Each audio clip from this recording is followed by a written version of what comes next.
Então, o cristianismo é considerado a segunda grande religião monoteísta da história. A primeira, como estudamos na aula passada, foi o judaísmo. E ambas possuem aspectos comuns e divergentes que serão trabalhados durante a aula. O cristianismo surge a partir do século I, em meio ao povo judeu que vivia na região da Judéia, que estava sob o controle romano. O cristianismo é caracterizado por um caráter messiânico, que acredita que um Salvador viria de encontro à Terra. O judaísmo também crê no messianismo, mas para eles o Messias ainda não veio de encontro aos homens. Já para os cristãos, sim, e ele se chama Jesus. Jesus Cristo de Nazaré representa uma nova aliança entre Deus e o povo judeu. A primeira aliança tinha sido a partir da figura de Abraão, como já estudamos. Jesus, para os cristãos, é a figura do Filho de Deus que se tornou homem. A partir dessa ideia de Filho de Deus, se tem o conceito de Trindade, que é uma das bases que estrutura o cristianismo e o diferencia do judaísmo. Deus Pai, Jesus Filho e o Espírito Santo. Essa é a diferenciação que a gente pode mencionar entre cristãos e judeus. Os judeus não creem que Jesus é o Filho de Deus e muito menos creem no Espírito Santo.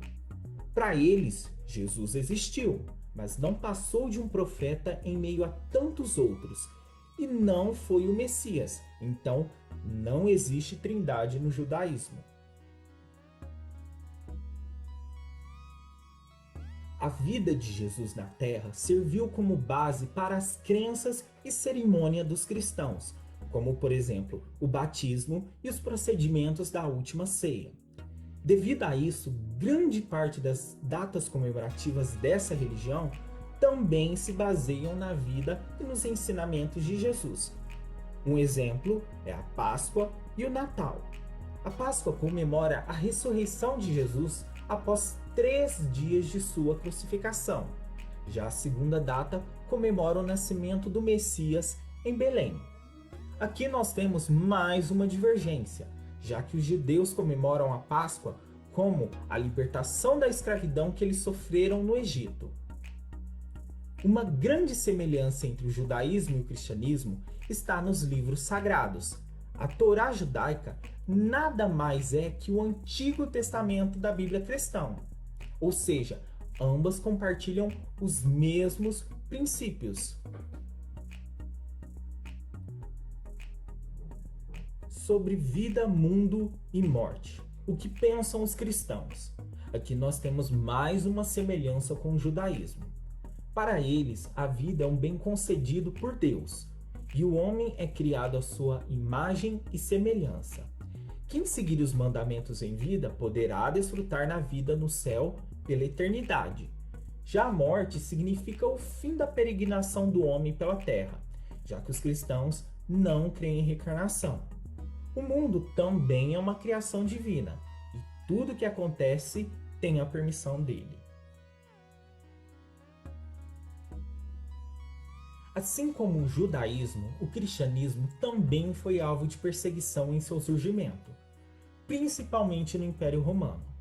Até por volta do ano 300 d.C., o cristianismo tinha sua prática proibida e os seus seguidores eram condenados e torturados em público, ou seja, os cristãos não tinham plena liberdade de professar a sua fé. Mas essa situação começa a se reverter após 313 d.C., com o Edito de Milão, que proíbe a perseguição aos cristãos e impõe a liberdade religiosa no Império Romano. Também marca a data da conversão do primeiro imperador romano, Constantino. Então já se inicia uma abertura no Império Romano, e futuramente o cristianismo começa a penetrar mais profundamente nas instâncias do império, até que no ano 380 o imperador Teodósio, a partir do da publicação do Edito de Tessalônica, institui o cristianismo como religião oficial do Império Romano. Então vocês veem que há um processo do cristianismo que vai de religião perseguida, passando por religião permitida, até que ela alcança o status de religião oficial do Império Romano. Então, a partir desse momento, o cristianismo vai se expandindo, ganhando adeptos e se difundindo em toda a Europa. A Igreja Católica ganha força religiosa e política e, na Idade Média, ela se consolida como a principal instituição europeia.